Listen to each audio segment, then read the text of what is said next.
Amados, como cristãos, nós somos chamados para vivermos uma vida de santificação depois que nós fomos justificados por Cristo. No entanto, como nós somos criaturas quebradas, sim, criaturas repletas do hábito de pecar, por vezes fraquejamos. Vemos as dificuldades vindo contra nós e duvidamos. A Bíblia nos fala também de um outro tipo de dificuldade. E essa dificuldade é muito perigosa se nós simplesmente a ignorarmos.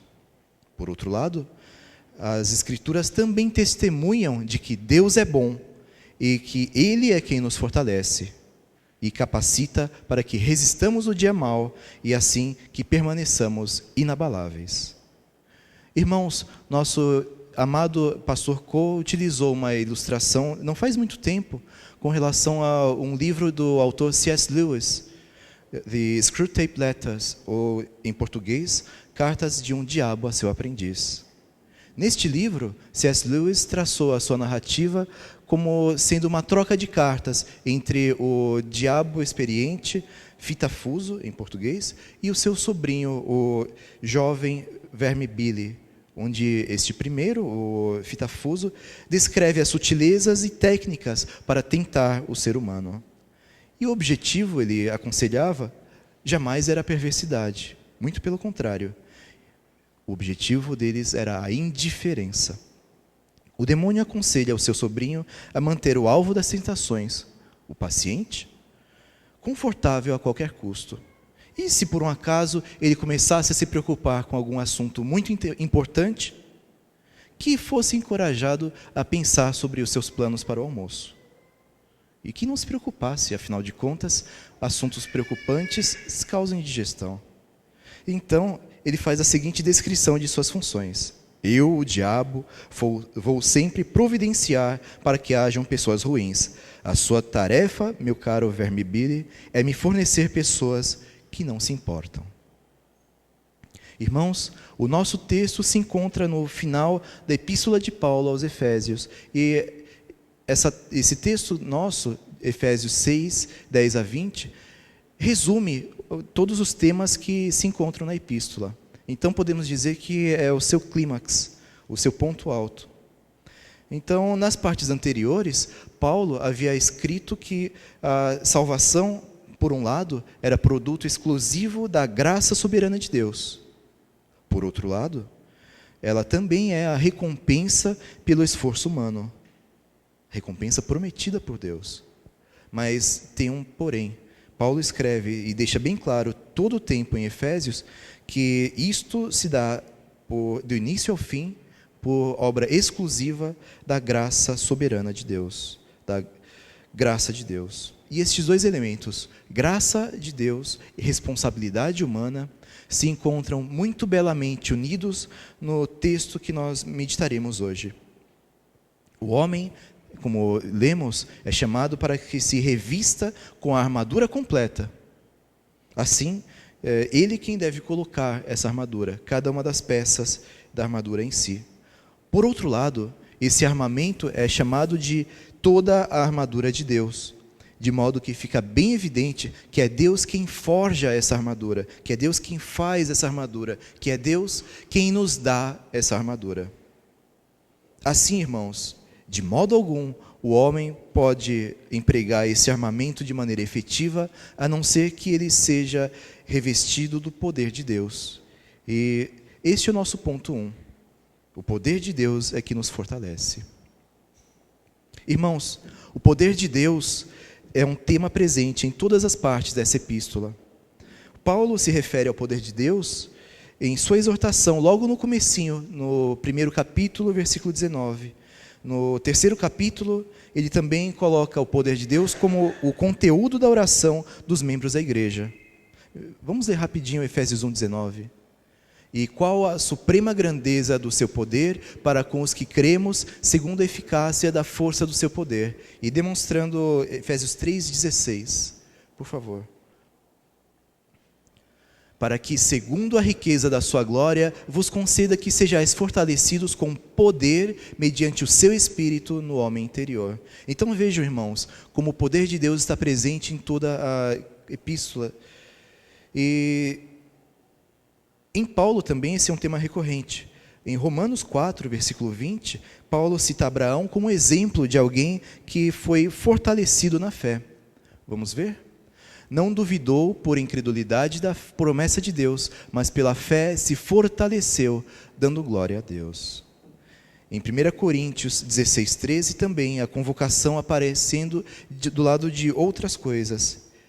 Vamos ler todos juntos? Sede vigilantes, permanecei firmes na fé, portai-vos varonilmente, fortalecei-vos. E por fim, em 2 Timóteo 2, versículo 1, a exortação nos diz: tu, pois, filho meu, fortifica-te na graça que está em Cristo Jesus. Então, vemos que na teologia de Paulo, a questão da fortificação que vem de Deus para com o cristão é essencial. E voltando no nosso texto em Efésios, no original temos que o imperativo, sede fortes, está na voz passiva. Então, sede fortalecidos, fortalecei-vos. Dessa maneira, nós temos bem claro, irmãos, que quem atua para fortalecer não é o crente, e sim Deus que atua em nós.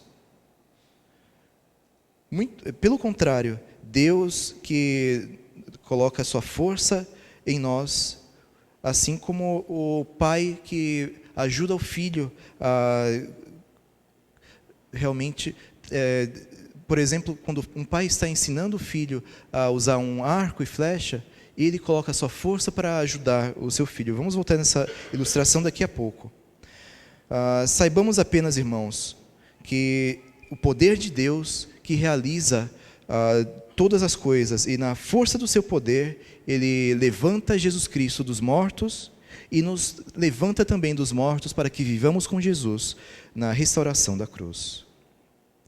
Por seu poder, Deus não criou apenas os céus e a terra e tudo o que neles há. Pela palavra do Senhor foram feitos o céu e todo o exército deles pelo Espírito de sua boca. E Deus também preserva a criação e sustenta todas as coisas com a força do seu poder. E governa toda a criação, refreando em grande medida o maligno e restringindo a nossa própria corrupção. E especificamente, irmãos, como já mencionado na Epístola de Efésios, por seu poder, Deus causa todas as coisas. Um pastor presbiteriano do século XVII, Stephen Charnock, havia escrito que, como a santidade e a beleza de todos os atributos de Deus, assim o poder é aquilo que dá vida e movimento a todas as perfeições da natureza divina. Como seriam vãos os conselhos eternos se o poder não interviesse para executá-los? Sem o poder, a sua misericórdia seria apenas uma débil piedade, as suas promessas, um sonho vazio, as suas ameaças, mero espantalho. Irmãos, e como Deus nos fortalece? Agora sim, Ele nos fortalece como um pai que, ensinando o filho pequeno a usar um arco, se coloca por trás da criança e, segurando junto o arco, coloca a sua força junto da força do menino. Então, não é Deus fazendo sua parte e nós fazendo a nossa. Antes, é através de nós, Ele atuando. Irmãos, confiemos no poder de Deus para sermos fortalecidos. Afinal de contas, como diz o Salmo 62, 11, uma coisa disse Deus 2 vezes a ouvir, que o poder pertence a Deus. E o Salmo 89, 6, leamos todos juntos. Pois quem nos céus é comparável ao Senhor? Entre os seres celestiais, quem é semelhante ao Senhor? Irmãos, mas tem alguém que deseja ser semelhante a Deus. E é por isso que o mundo espiritual é uma realidade que não pode ser ignorada. E este é o nosso segundo ponto. O que torna o tomar a armadura de Deus absolutamente necessário, de maneira que podemos dizer que é essencial para que a salvação seja realizada, e sem essa armadura é impossível que nós tenhamos salvação. A resposta a isso, irmãos, é que a igreja tem um inimigo que está determinado a conseguir a sua destruição. John Wesley escreve que esta simples passagem parece conter todo o ensinamento das Escrituras relativos aos anjos malignos. E ele segue: o significado puro desta passagem, se literalmente traduzido, é esta: nossa luta, a luta dos cristãos de verdade, não é apenas ou principalmente contra sangue e carne, homens fracos, ou apetites, ou paixões carnais, e sim contra os principados e potestades, os poderosos príncipes de todas as regiões infernais, com todas as suas forças combinadas. E grande é o seu poder, bem como o poder das legiões que eles comandam, contra os dominadores deste mundo. Há espíritos malignos, irmãos, neste mundo aos quais as províncias do mundo estão ligadas. Desta escuridão, principalmente escuridão espiritual, contra as forças espirituais do mal, eminentemente tais que nutrem ódio mortal à santidade e laboram para infundir descrença, orgulho, desejos malignos, malícia, ira, ódio, inveja ou de vingança nas regiões celestes, as quais eles uma vez habitaram e as quais ainda almejam tomar. Irmãos, o fato da existência cristã se dar no campo de batalha entre o velho e o novo, entre trevas e luz, entre o mal e o bem, é trazido de forma mais explícita adiante. Mas o destaque permanece na participação dos crentes, na vitória em que eles prevalecem na batalha. Algumas das descrições das forças que se opõem a nós nos remetem a passagens anteriores dessa mesma epístola. Então, mais uma vez, interessante como a epístola de Paulo tem o seu resumo neste trecho. Paulo menciona em Efésios 4, versículo 14, que já haviam artimanhas contra o ser humano. Mas lá eram meras artimanhas humanas. Aqui, no versículo 12 do nosso texto, temos as ciladas de Satanás. Vamos ver o versículo 12? Porque a nossa luta não é contra o sangue e a carne, e sim contra os príncipes. Desculpa, o versículo 13. Portanto, tomai toda a armadura de Deus, para que possais resistir no dia mal, e depois de ter desvencido tudo, permanecer inabaláveis. Então, nós temos que Satanás arma ciladas para nós. Ele arma ciladas contra o ser humano. E, na verdade, era o versículo 11. Perdão pela confusão. Então, o tempo todo, nós temos esse alerta de Paulo. O inimigo está à espreita de nós. Ele está querendo que nós nos enfraqueçamos, querendo que nós estejamos num momento de fraqueza, para que nós caiamos nas suas ciladas, para que caiamos nas suas armadilhas. E nós temos realmente o inimigo sendo descrito também em outras partes da epístola de Efésios. Saibamos apenas, irmãos, que a era presente sobre a qual eles exercem o seu domínio é descrita como tenebrosa, como escuridão. E temos também, em outros trechos, que estamos vivendo numa época obscurecida. Antes, essa presente era foi descrita como dias maus. Aqui, somos advertidos a resistirmos no dia mau. Irmãos, não nos enganemos. A realidade espiritual existe e se move ao nosso redor. Satanás é o autor do pecado. Ele que promoveu a entrada do pecado neste mundo. Ele está armado com doenças e com o aguilhão da morte. Ele nos tenta para que pequemos. Ele arma ciladas contra nós. Ele coloca em nossos corações propósitos perversos. Ele tem o poder de entrar pessoalmente dentro do ser humano. Ele cega os descrentes para que não vejam a luz do Evangelho de Jesus Cristo. Ele tira a palavra de Deus dos corações daqueles que ouviram essa palavra, mas não a compreenderam. Satanás semeia joio no meio do campo de Deus. Ele se apresenta como anjo de luz, arregimenta mensageiros e congregações para fazerem a sua obra, para enganar os homens. Ele esbofeteia os servos de Deus e nos quer peneirar como a trigo. Satanás nos sacode, nos acusa e nos lança em cadeias. No entanto, irmãos, Paulo nos dá uma ótima notícia. Deus não só nos fortalece, como também Deus nos arma para que possamos resistir ao diabo e permanecermos inabaláveis. E esse é o nosso terceiro ponto.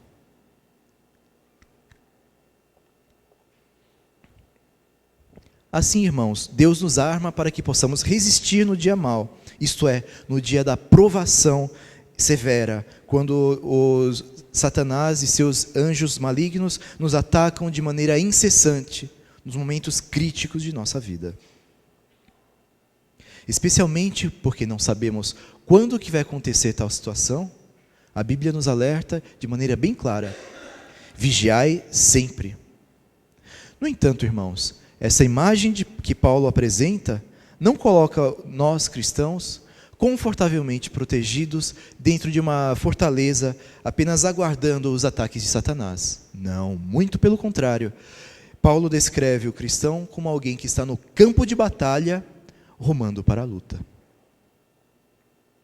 E somente ao usarmos efetivamente a armadura de Deus, podemos permanecer inabaláveis, nos defendendo e atacando o inimigo.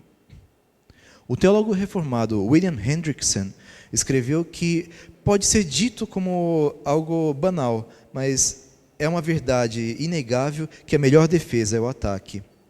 Todas as jornadas missionárias de Paulo podem ser tidas como manifestações de guerra ofensiva. Paulo estava invadindo o território que pertencia a Satanás, que Satanás considerava como seu próprio. E a razão pelo qual ele fazia essas incursões em território hostil e que avançava cada vez mais era que o diabo tinha algo que era desejado sinceramente pelo apóstolo, ou seja, as almas dos homens. Paulo queria conquistar essas almas para Deus. Ele queria apresentá-las a Deus. Ele queria com todo o seu coração ser usado como agente de Deus para trazer o resgate dos homens pecadores, do reino das trevas e sua transferência para o reino da luz. Quer ele se referisse a este assunto, onde quer que ele se referisse a esse assunto, ele usava uma linguagem que expressava o seu profundo sentimento. E Paulo amava ardentemente os homens, de maneira que para interpretarmos o apóstolo de maneira correta, temos que entender essa batalha como sendo essencial para entre a igreja e Satanás. Então temos esses dois num rumo de colisão. Eles estão correndo um contra o outro. Eles batalham. Então, Paulo, inspirado por Deus, escreveu essa epístola quando ele próprio estava em cadeias. Ele, ao escrever essa epístola com seu coração ardendo para os irmãos em Éfeso, via os soldados romanos guardando o local onde ele estava preso. E eles, armados com a panoplia, a completa armadura do legionário romano. E inspirado por Deus, ele se inspira nessa armadura para descrever os elementos da vida cristã. E muito interessante, irmãos, que essa coletânea de aspectos da vida do cristão encontram reflexo nas palavras dos profetas, quase completamente. Nós veremos agora cada um desses aspectos. Então, primeiramente, ele fala sobre o cinto da verdade. Se nós olharmos o livro do profeta Isaías, no capítulo 11, versículo 5, nós temos que a justiça será o cinto dos seus lombos e a fidelidade o cinto dos seus rins.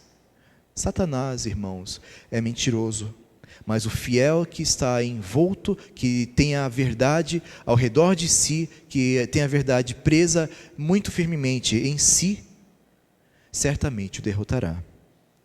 O homem íntegro que tem a consciência limpa pode encarar o inimigo e, sem temer, derrotará ele, certamente.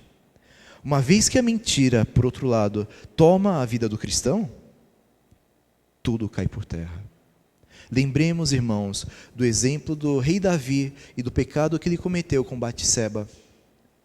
Nós vimos que durante cerca de 1 ano, desde que eles cometeram adultério, até o menino nascer e adoecer e vir realmente a falecer, ele tentou ocultar o seu pecado. 1 ano em pecado. O rei Davi, que é considerado um dos maiores servos de Deus. Vemos o preço que ele pagou amargamente no relato dele próprio, nos Salmos 32 e 51. Em segundo lugar, Paulo nos fala sobre a couraça da justiça.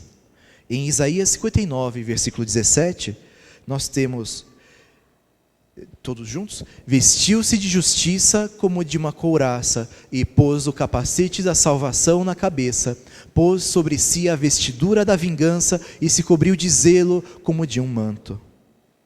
Satanás é o acusador, mas ele não tem poder, irmãos, sobre o crente que vive uma vida de retidão, o crente que vive na justiça do poder do Espírito Santo, do Espírito de Deus.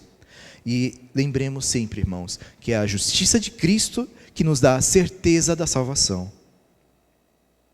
Continuando, nós temos as sandálias da preparação do Evangelho da Paz. Voltando para Isaías, no seu capítulo 52, versículo 7. Que formosos são sobre os montes os pés do que anuncia as boas novas, que faz ouvir a paz, que anuncia coisas boas, que faz ouvir a salvação, que diz a Sião: o teu Deus reina. Também o profeta Naum, no seu capítulo 1, versículo 15. Vejamos todos juntos. Eis sobre os montes os pés do que anuncia as boas novas, do que anuncia a paz. Só até aqui. Então, nós temos, irmãos, que somos chamados a anunciarmos as boas novas de Deus. Então, cada um de nós, cristãos, temos que estar preparados a todo tempo para anunciarmos o Evangelho de Deus, o Evangelho, as boas novas que trazem, que anunciam a paz ao pecador arrependido, àquele que se prostra e se aconchega à cruz de Cristo. Satanás declarou guerra, mas nós, irmãos, somos embaixadores de Deus. Sim, irmãos, nós somos portadores das boas novas, onde quer que estejamos. E onde quer que estejamos, temos esse dever para realizarmos, para anunciarmos a palavra da paz que nosso Senhor Jesus promete àquele que se arrepende dos seus pecados. Temos ainda o escudo da fé. Esse realmente é o único ponto que não temos um equivalente nos profetas. Algum irmão pode lembrar do Salmo 18, versículo 36, em que é mencionado o escudo da salvação. Mas, se olhamos a palavra no original hebraico, fala-se sobre um escudo pequeno, como se fosse alguma coisa do tamanho de um antebraço. Paulo utiliza a figura do escudo romano, um escudo grande, o scutum, que tem cerca de 1 metro por 40 centímetros. Algo que cobre bem o corpo do ser humano.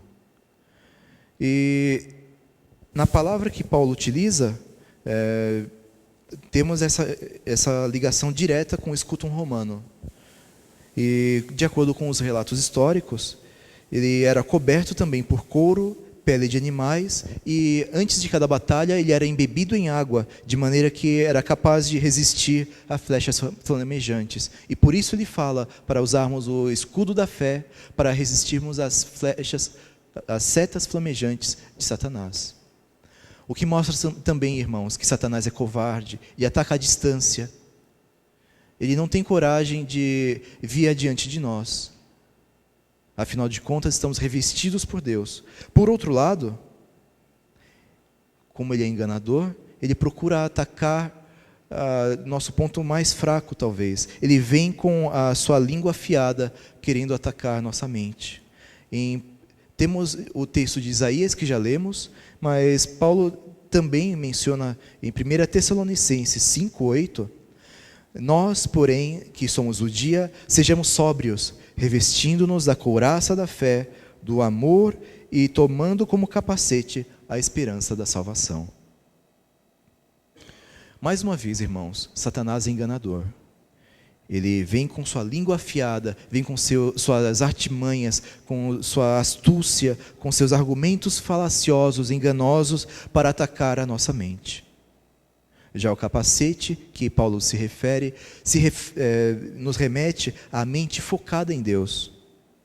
João Calvino mencionou, comentando esse texto, que a cabeça é protegida pelo melhor capacete quando, elevados pela esperança, erguemos nossos olhos para os céus, para a salvação que nos é prometida. E temos também a espada do Espírito, que é a palavra de Deus. Em Isaías 49, versículo 2, o começo do versículo, nós temos: fez a minha boca como uma espada aguda, na sombra da sua mão me escondeu. Então, irmãos, temos outras menções à espada no Evangelho também, uma menção bem conhecida em Apocalipse, sobre a espada que saía da boca do Filho do Homem, figura de Jesus Cristo. Mas saibamos realmente que a alusão aqui no texto é diretamente ao gládio romano, que era uma espada curta, e a palavra usada por Paulo se refere exatamente a isso, que é algo próprio para o combate pessoal. Satanás ataca a nós à distância. Nós somos chamados por Deus para encararmos Satanás frente a frente. Citando uma vez mais Calvino, no combate espiritual, estes dois, escudo e espada, têm a maior importância. Pela fé, repelimos todos os ataques do diabo. Pela palavra de Deus, o próprio inimigo é abatido. Irmãos, uma vez que estamos assim armados, perseveremos vigilantes em oração e súplica por todos os santos. E este é o último ponto de hoje.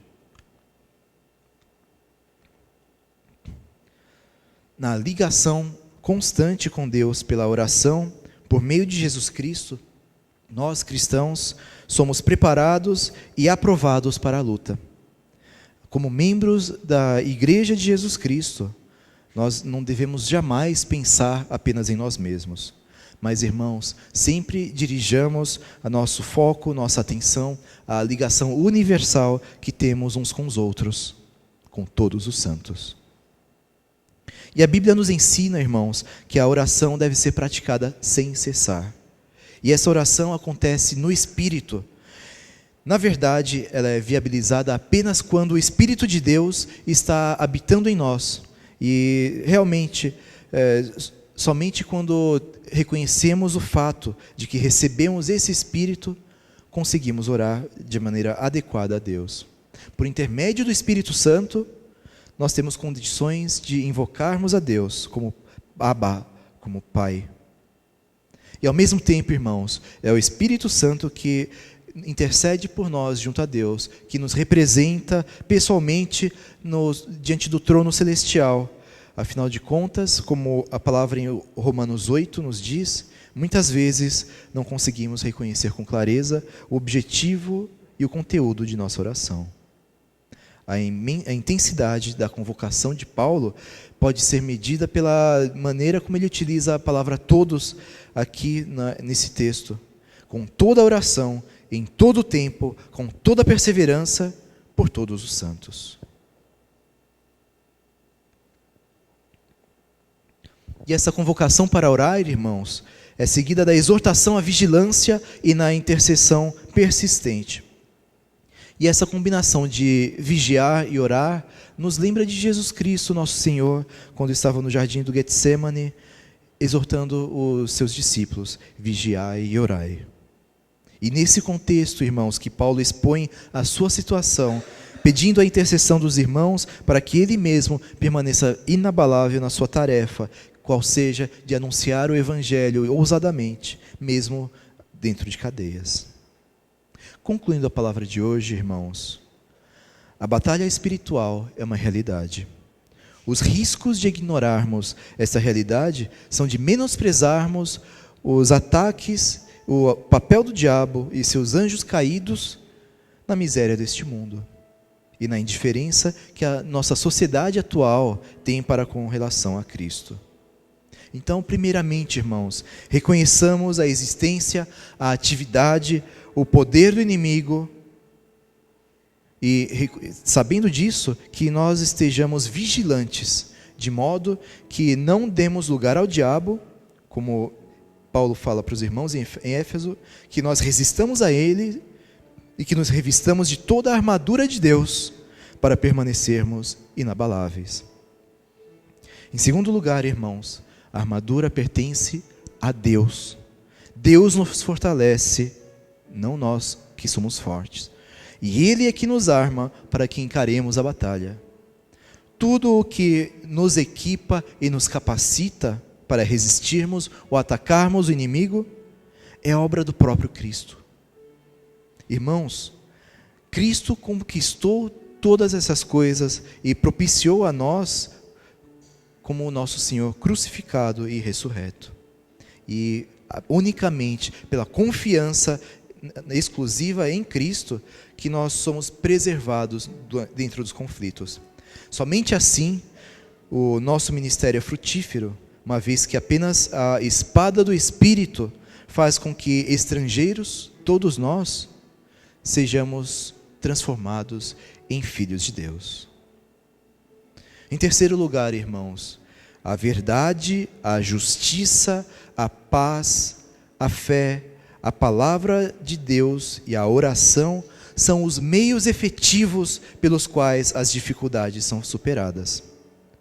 O inimigo é conquistado tanto no exercício diário em nossas vidas da verdade, da justiça, da paz e da fidelidade, tanto quanto ele o é no exercício da palavra e da oração. Não pensemos, irmãos, que devemos ser super crentes. A Bíblia nos chama para que sejamos excepcionais. Ele nos chama, sim, para que sejamos consistentes, para que vivamos a mesma vida dentro da igreja e fora da igreja, para que vivamos de maneira consistente, de acordo com nossa fé. Assim, a ênfase está nas virtudes e ações, e não nos elementos da armadura. Por fim, irmãos, fomos chamados para fazermos as obras de Deus, para agirmos como o corpo do Messias, no exercício das mesmas virtudes e ações que marcaram seu ministério. Quais sejam a verdade, a justiça, a paz, a fidelidade, que a salvação nos dá, a palavra e a oração. Assim, irmãos, podemos permanecer vigilantes e inabaláveis diante de Deus, frente às ameaças do inimigo. Alguns pontos para meditarmos. Nós reconhecemos a realidade espiritual em nossas vidas? Ou simplesmente ignoramos? É importante, irmãos, que reconheçamos que existe um mundo espiritual, e a Bíblia nos ensina que existem espíritos ao redor de nós, anjos e demônios. O que não vier como mensageiro de Deus, esse é mensageiro de outro. O que não vier com a palavra anunciando o evangelho da paz de Cristo, este anuncia a palavra do inimigo. Então tenhamos bem claro, irmãos, que não podemos ignorar a realidade espiritual. O mundo de hoje nos diz que esqueçamos do que não vemos. Apenas aquilo que conseguimos provar pela ciência é real. Mas, muito curiosamente, a ciência não consegue provar uma série de coisas. Eu não vou aborrecer os irmãos aqui com esses detalhes. Apenas procurem depois sobre matéria escura. Os cientistas dizem que existe, mas até hoje não conseguiram provar como existe. O segundo ponto para meditarmos. Diante das dificuldades, nós temos permanecido fiéis a Deus, temos prevalecido firmes no propósito de Deus, temos mantido o nosso coração fiel mesmo diante das dificuldades? Irmãos, nosso Senhor nos chama para que enfrentemos as dificuldades em seu nome. O caminho do cristão não é um caminho livre de dificuldades, muito pelo contrário. Nós somos chamados para testemunharmos da palavra de Cristo. Somos chamados para, onde quer que estejamos, anunciarmos o seu evangelho. Mas nós vimos semana passada, Jesus Cristo está no barco, a tempestade vem. Jesus Cristo está dormindo e os fiéis, os discípulos clamam por Ele. Mas, irmãos, lembremos acima de tudo que nosso Senhor nos chama para que sejamos participantes na sua vitória. E em Cristo somos mais que vencedores, como Ele mesmo nos atesta em sua palavra em Romanos. Então, irmãos, confiando no poder de Deus, sejamos fortalecidos em Cristo. E assim, resistamos e permaneçamos fiéis e inabaláveis até o fim. Oremos.